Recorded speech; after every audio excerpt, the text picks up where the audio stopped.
Heavy is the head that has to manage all of this.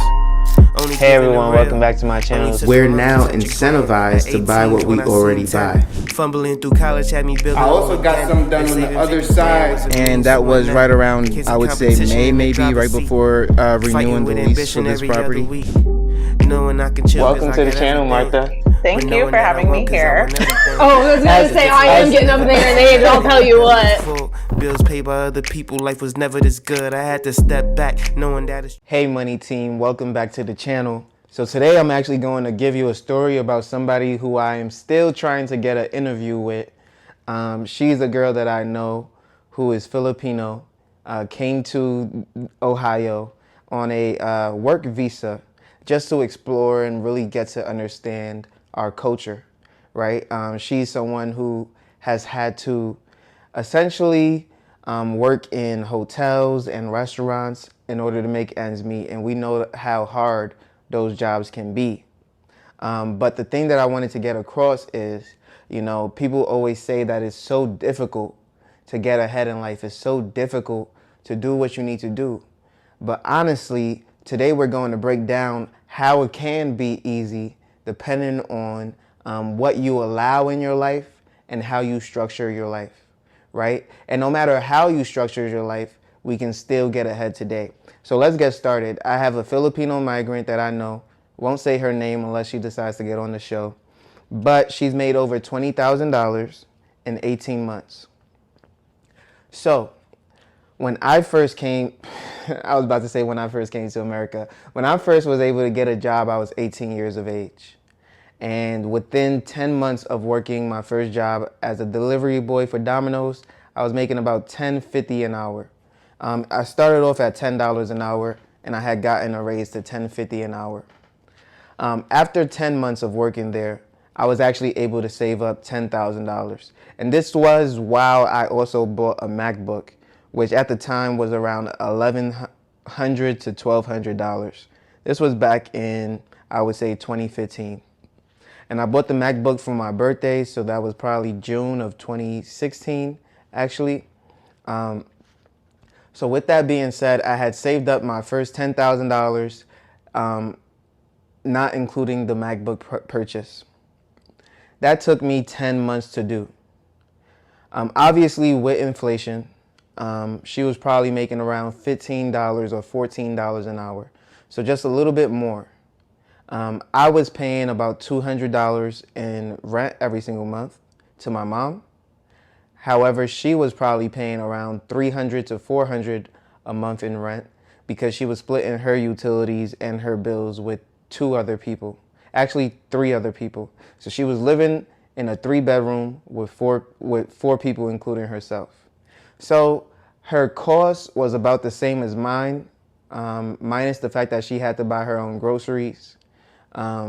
And then, of course, as an adult, you're going to party, you're going to drink from time to time, and you're going to see your significant other from time to time. But essentially, she was only making about $5 more an hour.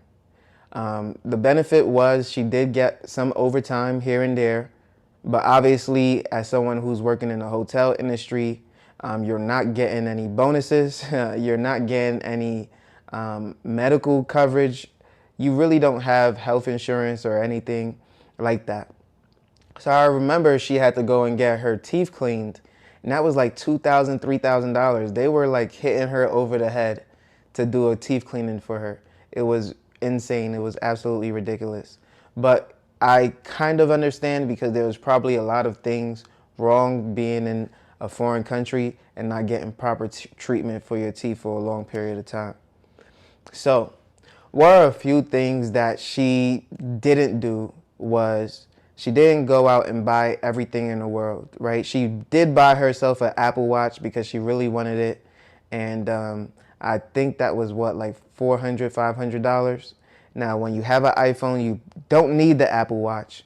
But what I would say is because she had already saved up $10,000 by the time she had bought the Apple Watch, it's not an investment, obviously, but she deserved it. It was okay for her to do that.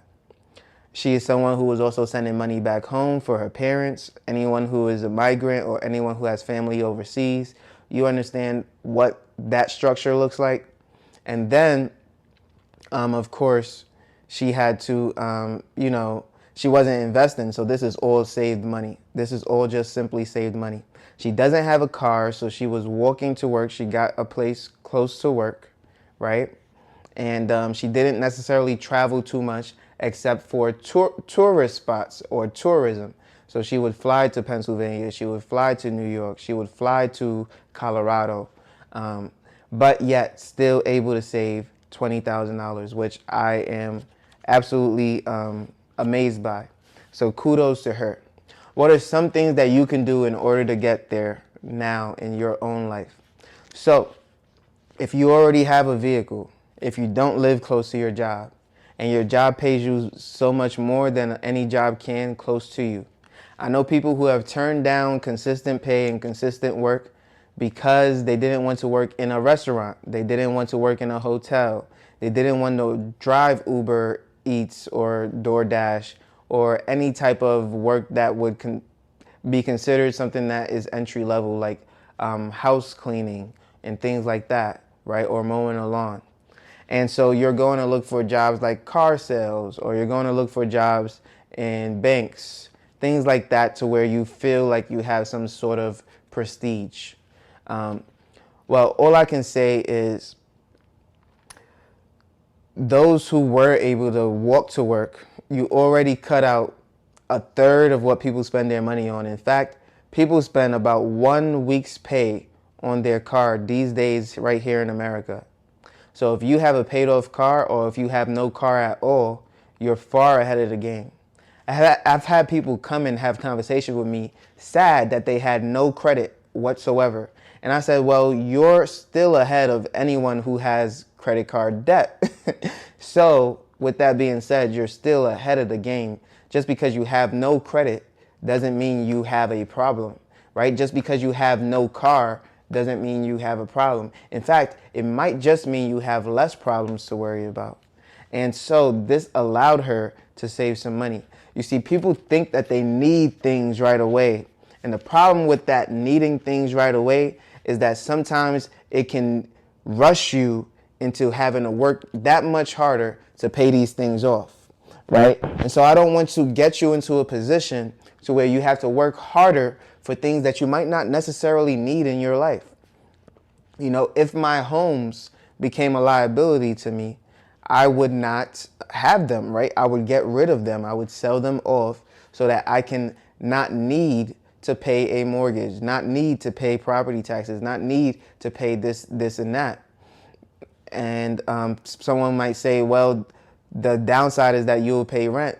Not if I have 4 roommates or 3 roommates paying the rent for me, similar to my house hacking strategy, which I do now. I don't even pay my own mortgage, right? And so, like, again, it's thinking, turning those wheels and understanding what you can do. I can literally go and rent a place, have someone else pay for the place that I'm renting, and still rent out these houses and still collect the income. And now I live in a much more luxury suite, or whatever the case may be. So it's all about the mindset. It's all about the strategy behind what it is that you do in order to get ahead. So without the car payment, without all the unnecessarily expenses, she had 2 tax returns, 2 tax refunds. And so the tax refunds alone probably netted her around $3,000 to $4,000 over the span of 2 years. And so with saving $16,000 in 18 months and then getting that $4,000 on top, now you're at 20. If she was to go back to the Philippines now, she would have over $1 million nag or whatever it is in the Philippines. And so kudos to her. Again, just showing resilience, showing that if you live a minimalistic life, you can still get ahead. And then if she had my brain now in America doing the things that I have done, you can definitely buy a property with $20,000 here in Columbus, Ohio. It won't be this, but it will be something nice. Like, for example, my rental property right now, a down payment on that is about $20,000. So you can put a down payment on that property get somebody else to pay it. I got my tenant who's just renewing her lease today. Yeah, she could be a homeowner. So it just goes to show, like, when you put your mind to something, it's only going to take you 18 months to get to where you really want to be. And I've been telling people this. 18 months will go a long way. It doesn't matter where you are in your life. And so, again, kudos to her, a migrant showing up. A lot of these American-born people, like me, I'm American-born, so I can say that.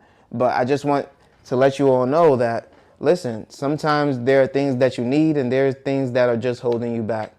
Understand those things that are holding you back and cut those out of your life so that you can get ahead. Let's move on. How did I start to save my money? I'm trying to make these videos a little bit longer to give you a lot more insight. I started to save more money when I got the necessities that I needed. So, for example, I needed a phone that didn't shut off all the time. So I went to Metro PCS and I got me a $40 phone. I didn't go and get me an iPhone right away. And I couldn't have afforded it at 18 right away. And so when I got that Metro phone, nobody cared that I had a Metro phone. They just cared that I had a phone and that I could call them, text them, and communicate with them. Then I started to speak to people. I started to talk to people. And it wasn't necessarily a problem until about 2 years in, when everybody really started to get an iPhone. And I was talking to ladies, spitting my game, and I was jumping into a new circle where you don't know me, I don't know you, and I just have this cheap device, but I can afford something more. She could see it in the way I dress. She can see it in the way I talk. I'm confident. I'm this, I'm that. How come you don't have an iPhone? That was the question. And so I went ahead and I bought me one because you know what? She was right. Why don't I have an iPhone? I deserve it. I've been working hard. I have tens of thousands in the bank. Let me go ahead and get this. I didn't have student loan debt because I was still a college athlete at the time. I was paying my rent to my mom, and I was even bringing food home, working at Domino's. So anything that was left over or anything that wasn't taken overnight, especially if I worked overtime, I'd bring that home and share with the family. So not only was I supporting my family with rent money, but I was supporting my family with food, and I was saving money for my future while investing in my future in Robinhood at the time and going to school, getting an education while, not having to pay college tuition.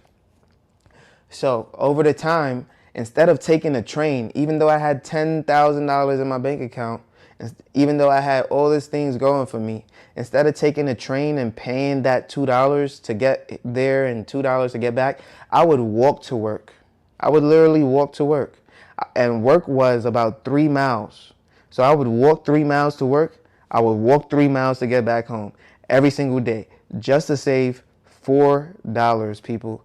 $4. And so this is back at when I was still 18. I'm saving this $4. I'm walking. But that doesn't mean that I didn't splurge on anything. So I would go to, only on Saturdays, I would go to the corner store right by my job, and I would get me a nice bacon, egg, and cheese with lettuce and tomatoes and black pepper on a Hero. And that was $4 at the time. You know, inflation now is crazy. So basically I got my Metro fare paid for in the form of a sandwich. And then I would get me these cheese onion ring doodles and a nice Snapple. And that would cost me $5.50. Every Saturday, I would get that $5.50 meal. Okay? When I finally left, and mind you, I would make at least $20 in tips every single day, no matter how many drop deliveries I did, whether it was 13 or 20, I would always end up with $20 in tips every single day. Now, that means I kind of only came home with about $14.50 in tips every single day because I always bought that sandwich, that drink, and those chips. And I never really touched my actual income from my job, with the exception of paying the rent money, right? And so now I leave Domino's because my district manager came into the office one day and I worked in the worst neighborhood ever. He told us never to chain our bikes, right? Because I was a biker. I didn't have money for a car at the time. He told us to never chain our bikes. And so when I started to get into the store, we never put our money in the safe. I would always walk around with all the money that I had that day. But because my district manager was there, I decided to go into the store, put the money in the safe. All right, as I'm doing that, guess what? Someone goes and snatches the bike and runs and rides off with it. We look around, we can't find the person who rode off with the bike. Obviously, I'm not stealing the bike because I am working here and I've been working here for over 10 months. So the district manager looks at me. He's not angry or anything, but he says it's my fault because I didn't chain up the bike. Now, mind you, it's not my general manager who told me to never chain up the bike. It was actually my district manager who told us to never chain up the bike. So the fact that the bike was now stolen, the district manager did not take blame for that. Isn't that funny? And I thought that I had garnered some type of respect because when my general